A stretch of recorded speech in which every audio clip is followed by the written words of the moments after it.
Welcome to the 6th installation of What If Civilization Restarted. Before we begin, I want to thank you guys for the 1,000 subs, and if you haven't already, join them to help us get to 5,000 subscribers by the end of the year. Now, if you forgot, in the last episode we focused a lot on Asia and introduced Laurentia, Najokia, Apoya, Lavin, Prakia, Punithia, Meloria, and Smealand. If you couldn't tell from the title, we'll be mostly focusing on the Great African War today. We start in West Africa, where after years of fighting, the Tri-State completes their brutal genocide of the region's natives, upsetting many nations with their horrific actions, and heavily criticizing them for it. But the Tri-State finally gets to expand into the natives' former land freely. Every country, except Nigeria, agree that they should hold a meeting to peacefully divide the African land between them at Orisa. Tandor was invited, but declined due to their strict isolationist values.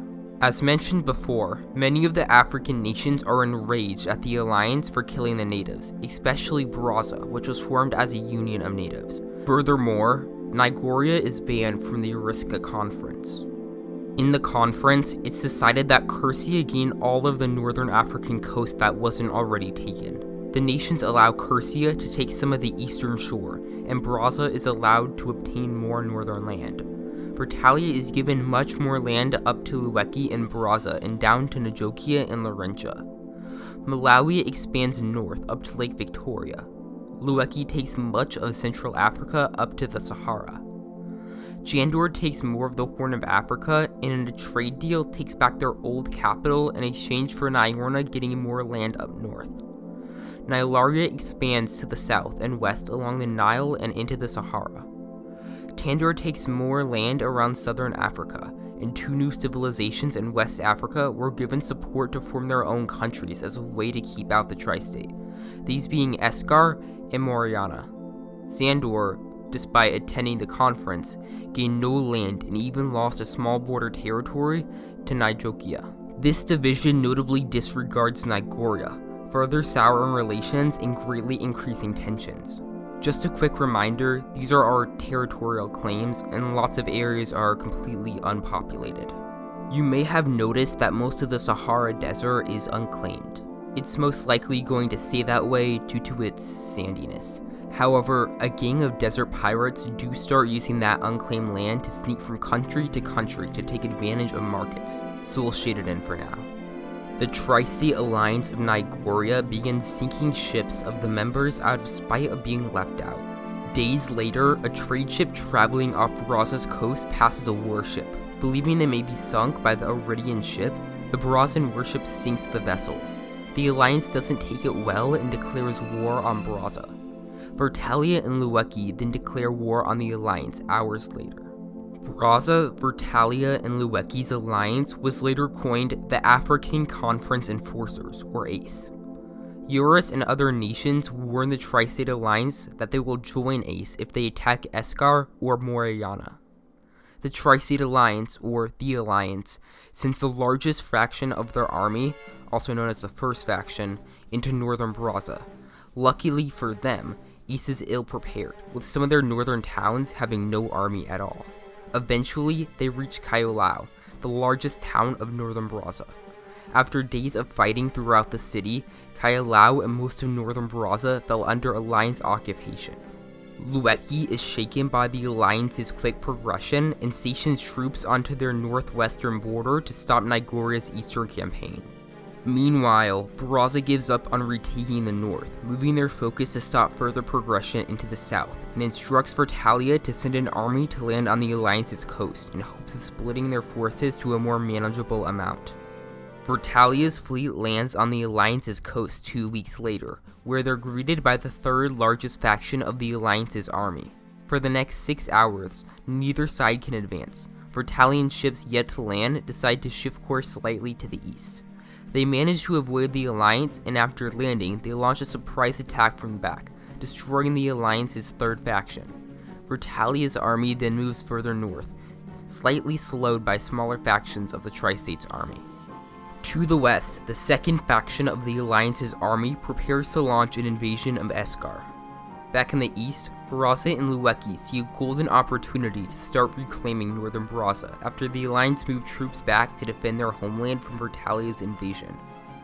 In the far south, Tandor is suffering from overpopulation. Due to this, a strong move to dissolve from their isolationist values and expand into other countries' land begins to grow. Rumor of the Lord of the Third Province of Tandor turning his back on the king and gathering followers to usurp the throne reaches the Tri-State Alliance. Seeing a way to turn the tide of the war, they confirm the rumor and visit Tandor to deliver weapons to Kinland. He accepts them, and in return, he promises to join the alliance. Due to Tandor's lack of military from decades of isolation, Kinland's followers easily seized the Tandorian throne. To symbolize the great change in values the country was taking, Kinland changed Tandor's name to Kinland in hopes of immortalizing his name. Kinland immediately begins to gather an army and prepares his nation for vast expansion.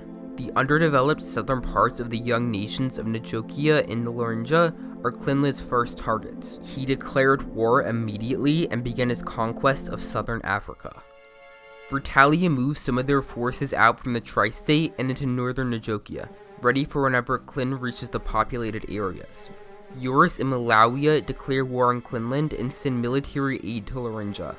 Fearful civilians headed to northern countries such as Zandor City, which quickly became overrun by refugees.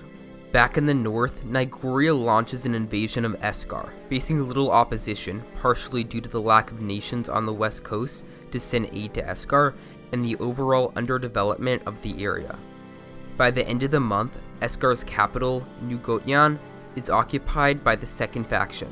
The army then turns on Nigoria and creates their nation on southern parts of Eskar's land. They call their new nation Gunthand.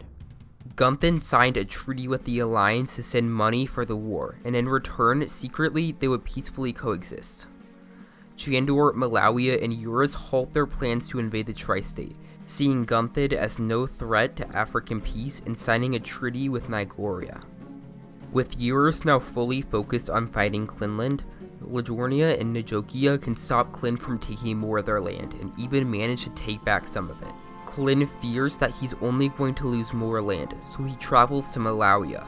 He brings his top elites and they go to kill the king, who had believed that he would stay mostly uninvolved in the war. With the king killed, Kinland put a puppet king in charge and left. The puppet king was ignored, but it still stuck fear into Eurus, who couldn't handle a two-front invasion. Becoming desperate to bring back peace in southern Africa, Eurus meets with Kinland to come to an agreement. Eurus agrees that most of Kinland and Lajornia's land isn't even being used, and Kinland is very overpopulated.